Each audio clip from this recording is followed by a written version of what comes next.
This came in the land of Egypt, and rain is bred in drainage streams.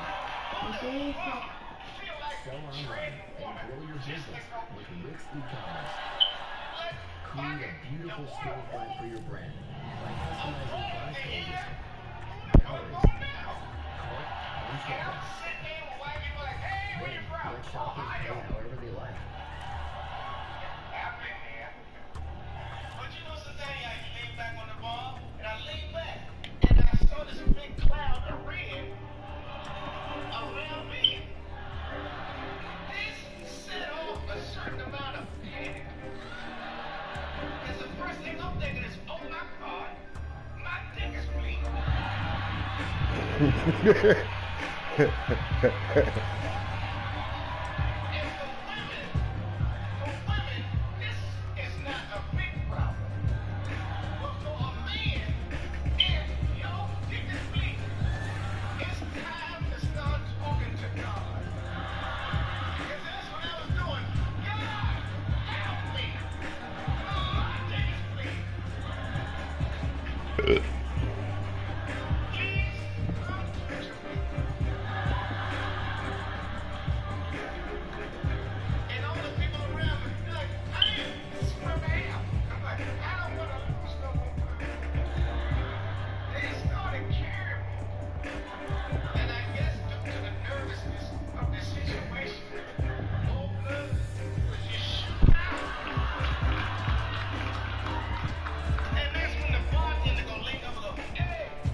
Electric grid activated. In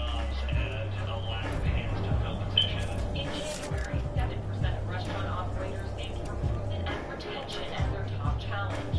By April, that number was 57%. Grid is juice. Turning to robots to flip burgers and make French fries. One restaurant owner put jobs on the menu, literally advertising for staff below the daily special. Chicken Express in Texas sporting signs on their drive windows warning customers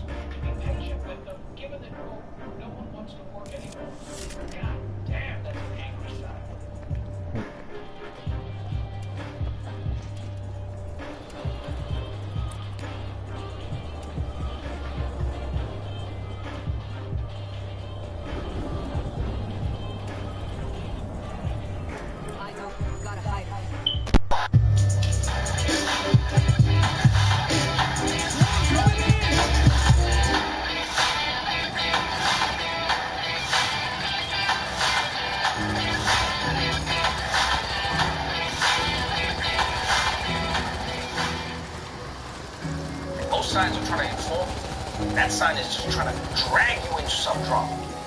I'm like, hey man, I don't want to get political. I just want to buy 6 nuggets to eat some traffic. But that's right. Restaurants like the Chicken Express are finding out that their workers want to be there as much as the chickens do. And instead of doing right by their workers, they're now turning to robots to do the job. Which I actually think is a brilliant idea. Yeah, think about it. Instead of hiring people in these jobs, just get robots to do it. And then you also get robots to raise the chickens and deliver the food. And then you can get robots to market these companies and create the ads we see on TV, right? Oh, you don't even need people for those ads, right? You can use robots for that too. And then like Blue Street can become robots, and police can be robots. Teachers, doctors, lawyers, need robots. And then because no human has a job, they can't afford to buy anything. So we just make robot consumers. And then the cycle is complete, and humans are no longer necessary.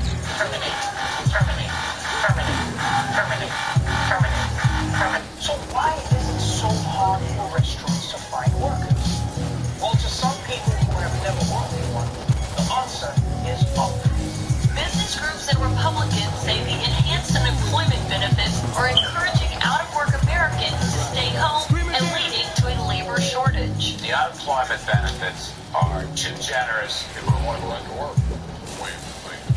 Shut up so much money. Texas, Indiana, and Oklahoma are joining 17 other GOP-led states in ending the pandemic relief with $300 weekly federal boost to unemployment benefits. Republican governors claim that these benefits are keeping Americans from going back to work. Human nature kicks in. Do I want to get the same amount of money by going to work every day and working hard? Or do I want to get that amount of money by sitting at home? Why work if you can get that kind of money and stay home and Netflix? All these kids are watching Netflix and then having sex. Get a job. And look, man, I get where these pundits are coming from. If the average person could have their jobs, they'd be crazy not to take them. I mean, who wouldn't want to spend 10 minutes a day sitting in a chair complaining about how other people don't want to work? I mean, that's a great gig. And you know what? These Republicans might be right about one thing. Generous unemployment benefits really might be one reason people aren't rushing back to their old jobs. But that doesn't mean they're just sitting around Netflixing. First of all, it's been over a year. They've already finished Netflix. And I mean, sure, they could subscribe to Paramount Plus, which has an extensive library of classic films and hit shows. I think they're gonna subscribe. But the point is, those unemployment checks are not subsidized things. They're giving workers the rare opportunity to look for a job that's more than just a way to survive to their next paycheck. The pandemic gave restaurant workers a chance to reinvent themselves, choosing to leave for what they believe are better situations. Following pandemic shutdowns when workers have been forced into overdrive, coronavirus exposed the industry flaws.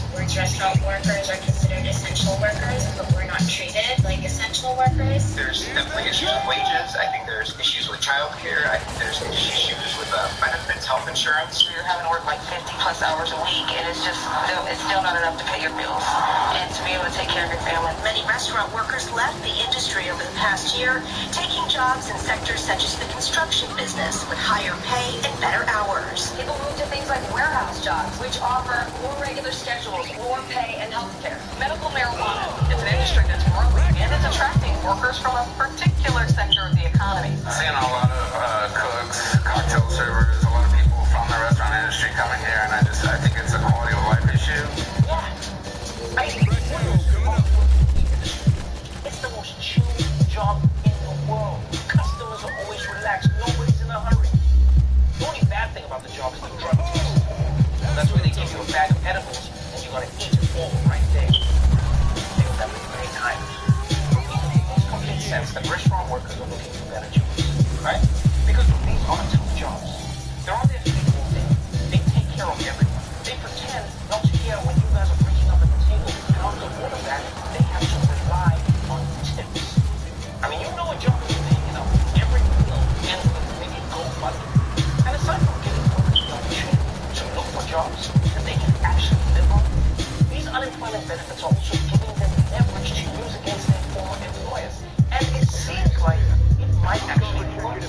Restaurant and fast food chains are all ramping up hiring and beefing up employee benefits to attract workers. Starbucks, Olive Garden announcing new benefits or increased last few months. McDonald's increasing its minimum wage. Company-owned restaurants will now pay workers between $11 and $17 an hour, depending on location. McDonald's hoping to attract 10,000 new employees. Whataburger is adding 50,000 workers, adding emergency pay, and increasing 401k matching. Taco Bell is giving its store managers paid family leave. Chipotle is increasing its wages to an average of $15 per hour. Other Chipotle benefits include mental health care, 401k, and debt-free college. Restaurants trying to bring workers back, sometimes offering cash incentives. Applebee's taking a rather different approach. You fill out an application to Applebee's and you get a free appetizer. In the past, hiring an HR manager has cost $60,000 to $70,000 a year. Well, it's the future. Mammy is available now for small business owners like you, starting at $99 a month. Seriously. Mammy, an HR manager. Excellent. Your affairs helps people to turn their lives around using a professional writer. We match our customers with a writer. The writer interviews the customer, then we combine it with their favorite family photograph. Damn. Applebee's is confident in their onion rings. Yeah, they're out there like, get the 401k, guys. Just have them meet these bad boys. Yeah, get ready to meet the new co-workers, everybody. You want customers from ads much cheaper and to scale much further?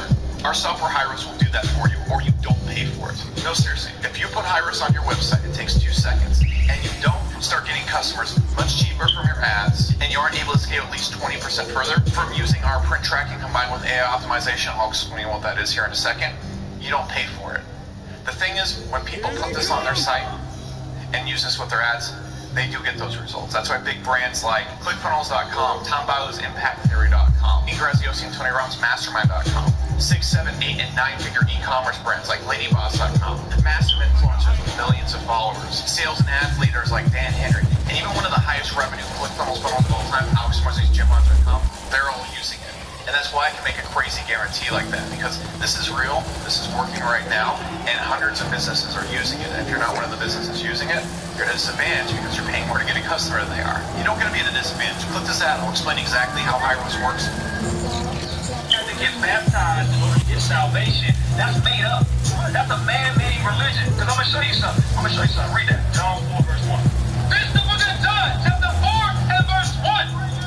When therefore the Lord knew how the Pharisees had heard that Jesus made and baptized more disciples than John. Because the whole Baptist religion is based off of the fact of John the Baptist. When they say in John the Baptist, he baptized people. So now we're going to have to create this whole religion called Baptist. Now I'm a Baptist. But let's see if Jesus the Christ was into that. Read. No, Jesus himself baptized not. No, Jesus baptized people. What did it say?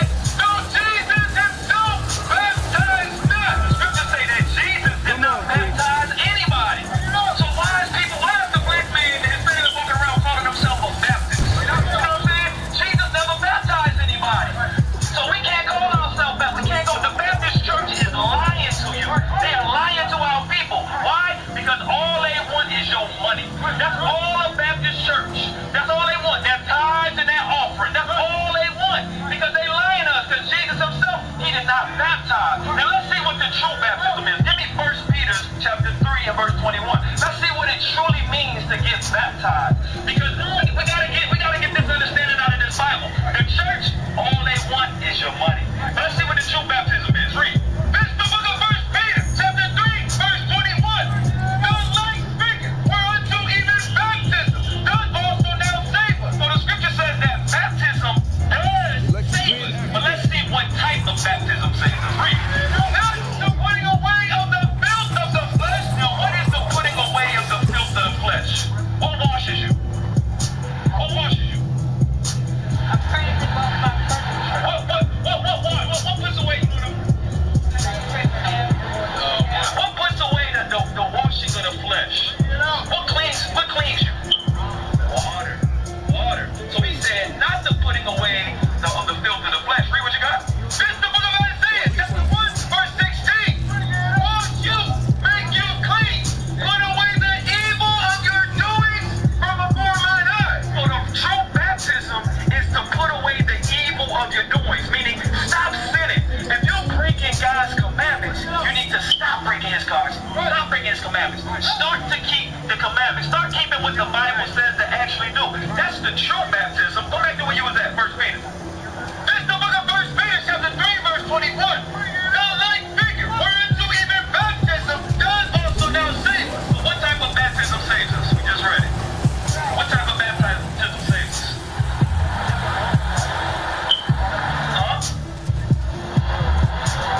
Let's read it. Let's read it again. Read it again. Go back to Isaiah. This is the book of Isaiah, chapter 1, verse 16. Wash you, make you clean. Then wash you, make you clean. Go ahead. Put away the evil of your doing. So is he talking about a physical baptism in regards to water, or is he talking about something else? Read it again. Wash you, make you clean. What does that mean? Wash you, make you clean. Okay. Put away the evil of your doings. When he says put away the evil of your doings, is he talking about literal dirt? Or what is he talking about? Read it again. Put away the evil of your doings. What? Put away the evil of your doings. So the true baptism is cleaning off sin. Meaning stop breaking God's commandments. Follow what the word says to do. We've been lied to. We think that baptism is being dipped in water, but it's not. I'm gonna tell you an example, because if you're a homosexual and you get baptized, you get dipped in water. When you come out the water, what are you? You're just a wet homosexual. You understand what I'm saying? If you're a whoremonger and you get dipped in water, when you come out that water, what are you gonna come out? A wet whoremonger. The water doesn't change you. What changes you is your actions. You have to wash away that sin. If you're breaking God's commandments, you gotta stop breaking his commandments. That's the true baptism. Go back to 1 Peter. This is the book of 1 Peter, chapter 3, verse 21. Now, like figure, whereunto even baptism does also now save us. Baptism does save us, but what type of baptism? Read. Not the putting away of the filth of the flesh, not water. Water doesn't save you. Not water baptism, but what? But the answer of a good conscience toward God.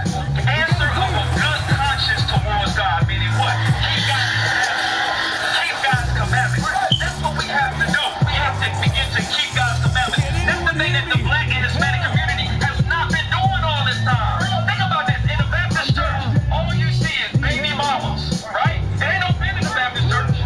There ain't no men there. It's nothing but baby mamas. Women coming in there with all these different babies, right? And none of them married. None of them, the fathers are not there. Why? Because they picking and choosing what parts of the Bible they want to teach. You understand what I'm saying? And they are in these doctrines of man, like the Baptist church. That's a doctrine of man. That's a doctrine of man, because we just read in John that Jesus himself, he didn't even baptize people. You understand? These...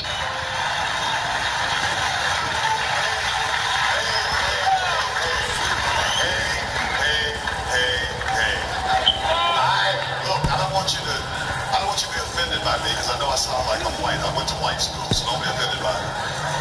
I was born in the South and raised in the North, so that's what you hear, but I'm still black, and I will stab you if you mess with me, so listen.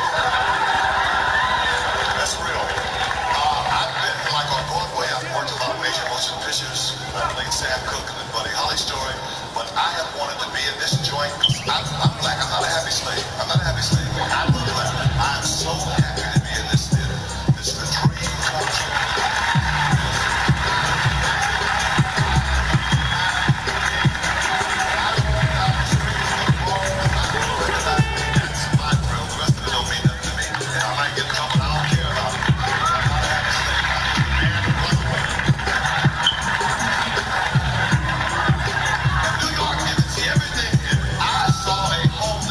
Now you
fucking Sunday, act like you and God tight.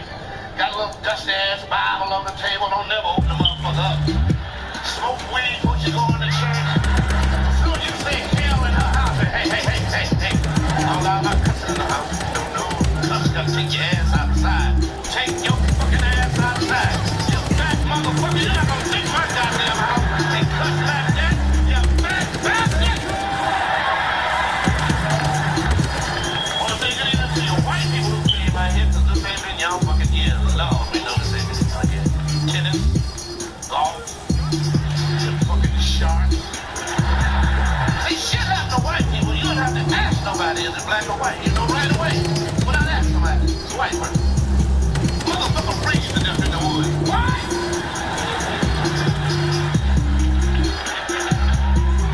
Man, burn up trying to say baseball collection. Why? Dude trying to save a kitty out of a tree breaks his fucking neck. Why? If you read the paper, man took one wire from one house, ran into another, and electrocuted his goddamn self, trying to turn his legs back on. Why did you pick blows up in man's face? Come on now.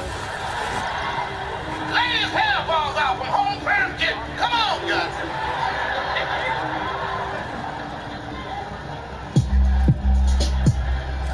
Shit happen to white people too. Every week somebody white fall in the goddamn hole.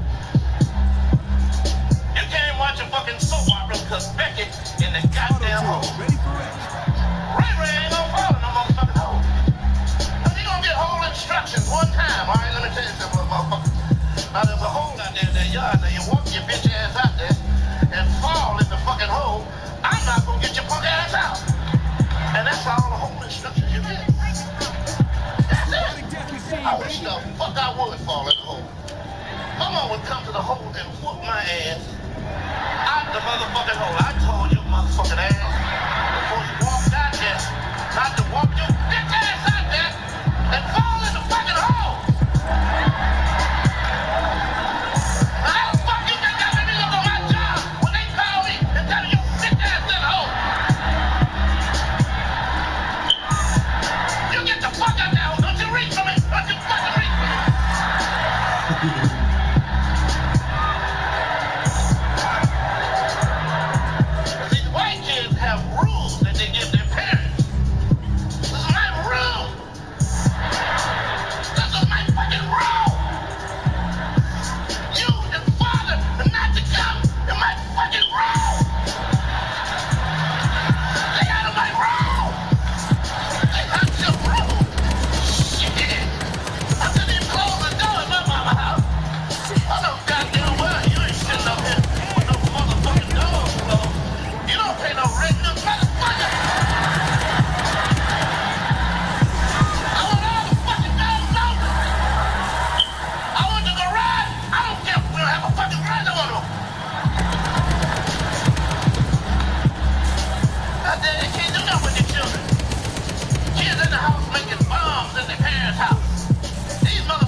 in the house? Y'all need to talk to these nasty ass priests. These motherfuckers are, oh Lord, they are fucking these little boys in their ass.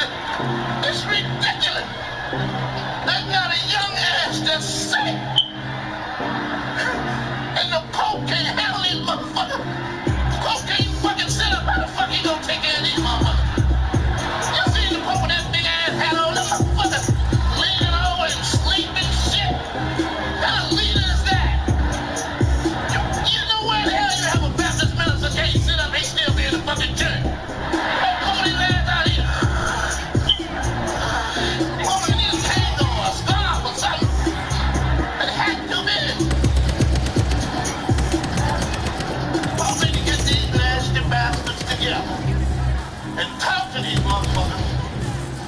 You know that Pope talk, you know how you do that. Oh, you nasty motherfucker. Come in close, I wanna talk to y'all. Oh,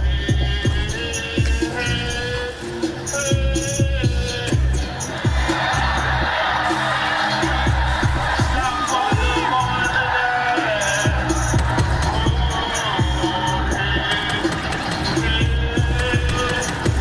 Your mama could go right to hell.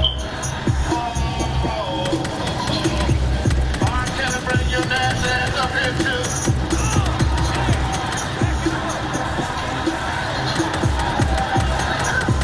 I'm going to hell with that joke. Y'all going to? You was laughing at me. I'm laughing. Before we go any further, how many of y'all go for Al Sharpton? Raise your hand. That's my boy. Let me hear. Round of applause. If you're playing the vote for Red Mile, okay? All right.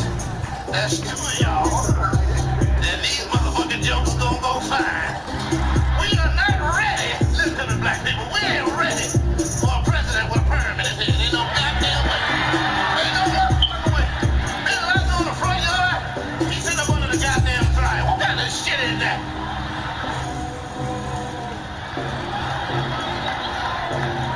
Somebody need to beat his ass. I know goddamn well you ain't sitting your motherfucking ass about the fucking dryer. Goddamn it, Bill Lasso on the fucking front yard. What the fuck you think that made me look on my job? Your ass sitting about the dryer making sandwiches. Falling goddamn hole.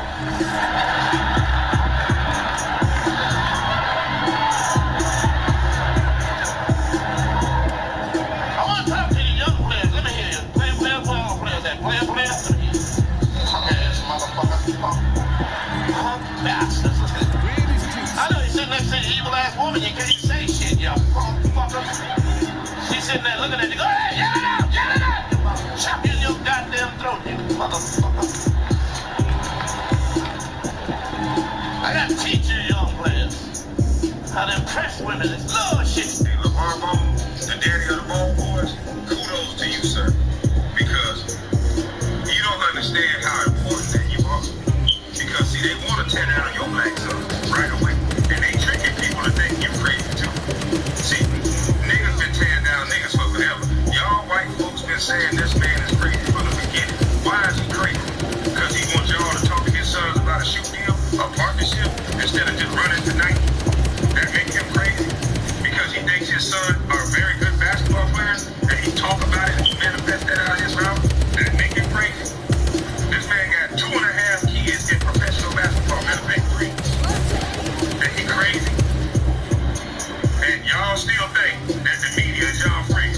Y'all still think I'm wrong.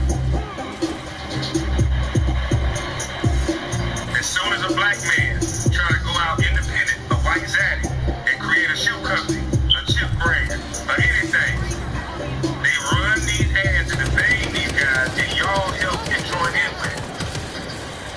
Hey, that be my nigga, shit. That ain't no motherfucking Nike. Shit, if Jordan leave Nike, y'all will leave with him. That's how brainwashed y'all are. Y'all don't love Jordan. You love the people who validate Jordan. Because you guys find validation from white people. It ain't good enough until a white person says good enough. That's why you keep worrying about white people. I'm crazy, though.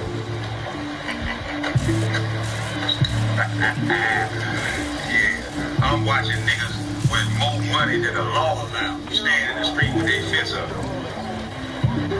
Niggas, put your arm down, sit your ass down. What is it that you trying to get accomplished? Cause nigga, you got all this shit right now that you can do it. I don't understand. But the reason why I shouted out LeVar Ball is because a father is a protector and a provider. And see, me going to the NBA as a young man, I didn't have that protector. I didn't have that somebody that could say, hold on, bitch, this my motherfucking son. And see, LeVar Ball, he take the heat for his boys. See, he let his boys be quiet. And he go up there and cuss their ass out and tell them, why you stay in your lane, you stay in your lane, because he a man. He didn't let his boys take that heat. He took it. Yeah, and so what did the media start doing? I don't know, we wonder if his kids can talk, trying to fuck his family structure up. He didn't let his boys talk. His controlling figure. Hey, y'all two young men, don't y'all fall for that shit. Y'all wouldn't be shit without y'all. Well, I ain't gonna say that, because a disrespectful nigga said that. I don't think you guys will be the men that you are today without your father. Not without your mother either, but I'm telling you, without your father's passion and the drive, matter of fact, the combination of the two, but definitely your father's passion and the drive that he had for you guys, and the belief and the will to not let you motherfuckers quit. That's the reason why y'all are today. Y'all some kings. Y'all the true representation of what a family structure is supposed to look like. Y'all ain't out begging. Y'all ain't out whining. Y'all got 3 strong lions, 2 in the NBA, and 1 is still playing pro. I salute y'all whole fucking family. See, they don't want to talk about that. They don't want to talk about that. You see, the Steph Currys of the world, his daddy had that boy, him and his brother. I remember him when he was barely could get the ball over the goddamn rim. And look at that young man now. You go, my nigga, salute. Salute to your mama, salute to your daddy for staying together. We don't know what they went through. They stayed together and raised 2 young lions. That's how you break a generational curse. You ain't gonna break it by standing next to white people jumping up and down shouting in no motherfucking street. I can bet you that. That's been happening for 50, 60, 70, 80, 90 years. Still think I'm ready. Y'all have a nice day. Assalamu alaikum, family. It's your brother Benedict. I myself, like I'm pretty sure many of you all have been seeing the recent viral post by brother Kwame Brown. Being somebody who used to play basketball, I've heard the jokes about the brother as well, being a buzz, you know, not having the type of results that people expected, things of that nature when it came to basketball, especially, you know, 2K, playing 2K and things of that nature. But as I listen to his story and I watch his videos and I analyze and I attempt to put myself in his shoes, to the world or to a basketball player or to somebody playing 2K, it's just a joke. But to him, it may not just be a joke. You're not only talking about him, but the condition of his family. And we don't know how our words may be impacting somebody. So much so, Honorable Minister Louis Farrakhan reminded us recently that words matter. But this is why I appreciate social media, because it now allows us to see the perspective of so many different people and how he expressed himself and what he said in this here video.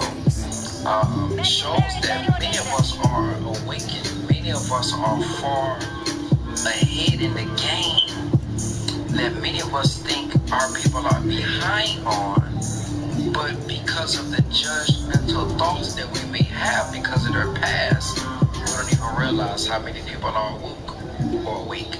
So this video is not to do commentary necessarily on the beef and the drama that's also included on some of the bar clips, but really to show the wisdom of a brother that many people threw away, that many people called a bust.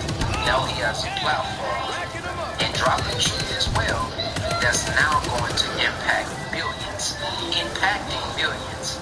Now, and this is the last thing I want to say on this. He's much older now, of course, and I believe he's probably dealing with it a lot better than he did when he was younger. But one thing I've heard him say in multiple videos, and as I read a recent post about him, he always talked about I was an 18-year-old kid, which lets me know at that young age and when the world is mocking you, even though it may be a small basketball joke to you, it affected him as a child. So we still have to be mindful of the damage that we may be doing to the mind of our own people, even when we're thinking it's just a joke. But hey, that's just my commentary, my thoughts. What's your thoughts on this whole situation, family? Comment below. Hello, I'm Kyle Circle-Lemaire with Entrepreneur.io, and in just a few minutes, I'm going to tell you how you can start creating literally thousands of fans for your music, and I'm going to tell you how you can start doing this in just a matter of days.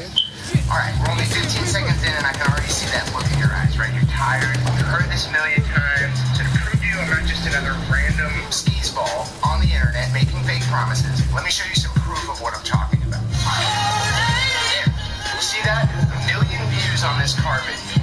Dude makes electronic funk. What about this? Rap music video. Hundreds of thousands. Killing it. How about this? Total weirdo. Underground. DIY stuff. 300,000 views. And look, it's not just these. It's all these.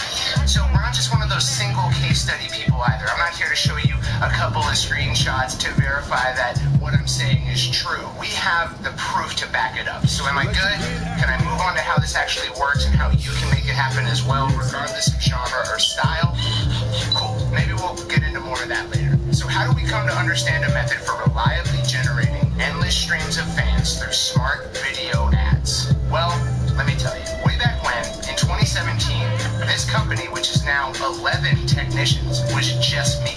One guy. And before starting it, I was managing a recording studio, and left and right, I kept seeing so many of my artist friends flounder to get their music recognized. And they were some of the most mind-blowing, the most dope musicians I'd ever heard, and even they couldn't seem to attract people to their music in any meaningful way. And it made no sense to me, and I really didn't think it was their fault. So I made it my singular mission to find a way for artists to gain traction on their music, and not just in any way, not just by hell or high water. It had to be on-demand, reliable, and consistent. As long as you've got good music, you should be able to get fans, right? So I was on a quest to find a magic wand that artists could just wave over their music and boom, fans start rolling.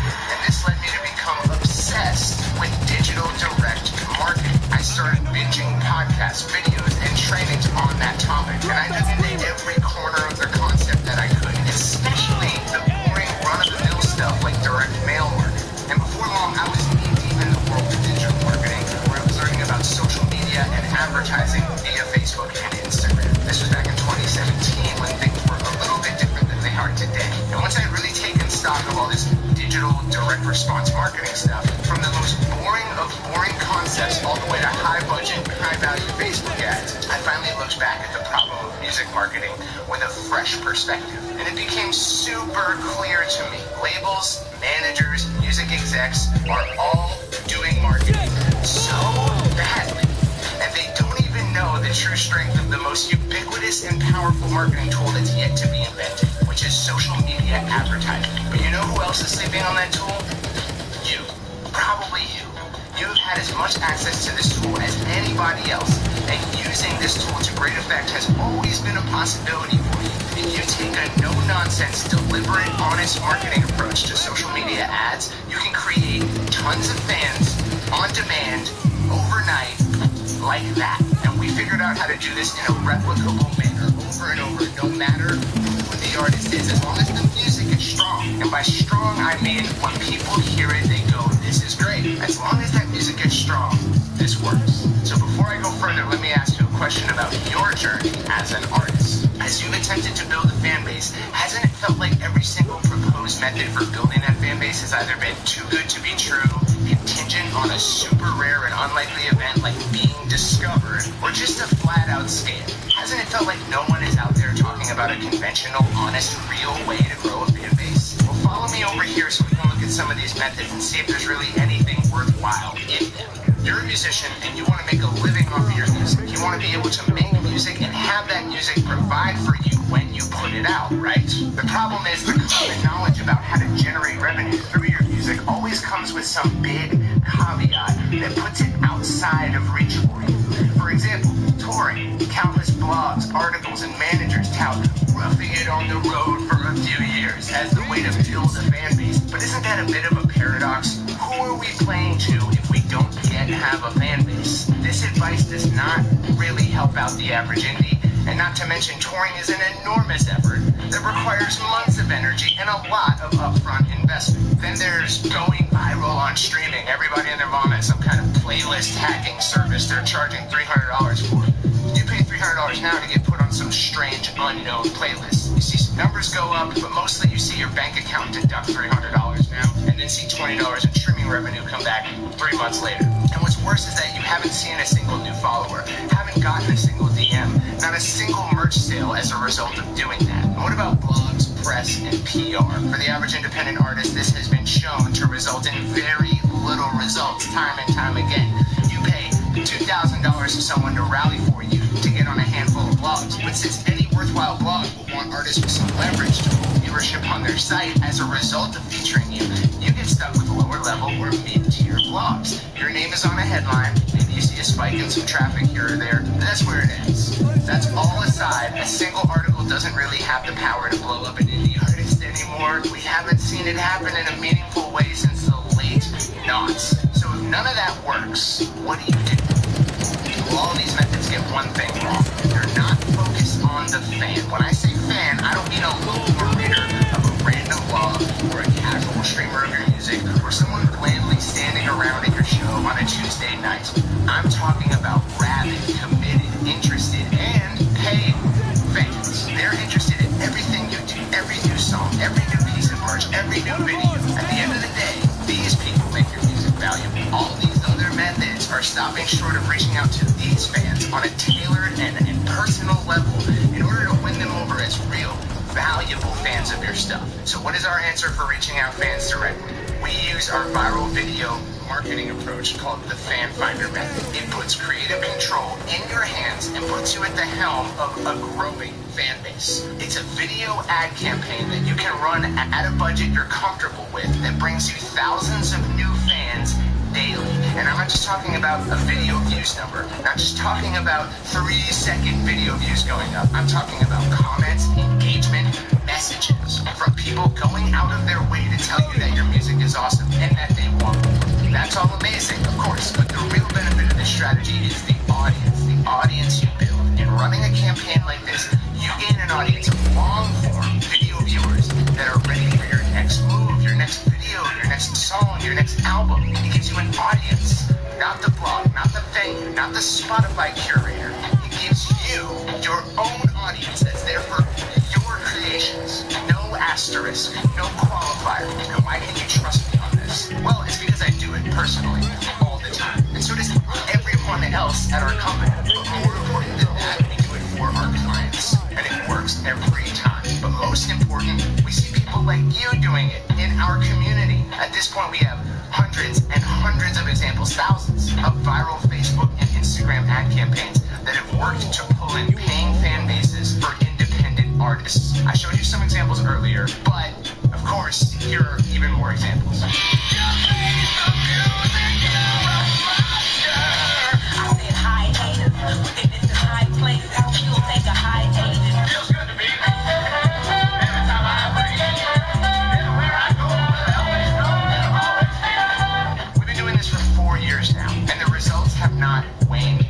Changed. They've not gotten worse over time. It's even earned us Grammy-winning, multi-platinum clients in our Indie X agency. And the craziest part? This method really isn't rocket science. Let me give you a simple rundown of how it works, okay? First, you shoot a simple one-shot performance video of you crushing one of your original songs. And maybe you already have a ton of these on hand. Oftentimes, it's best to just make it to spec how we recommend.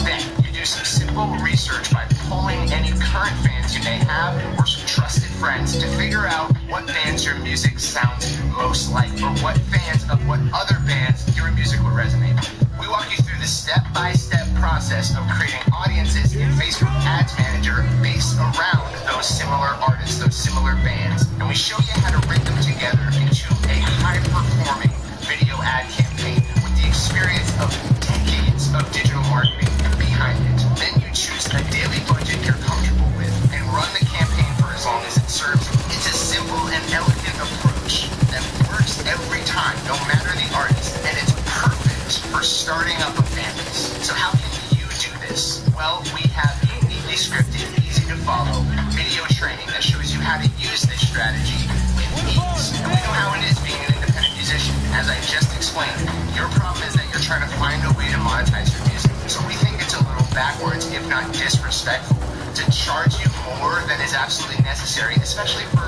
a collection of online videos, right? That's why we're proud to charge normally just $95 for this training. And you heard me right, not $9.95, not $4.95, $95, where you gain lifetime access to the video training along with the lesson text and any handouts. And what's really cool is that as the marketing landscape changes and we need to update the strategy, you also get those updates for free.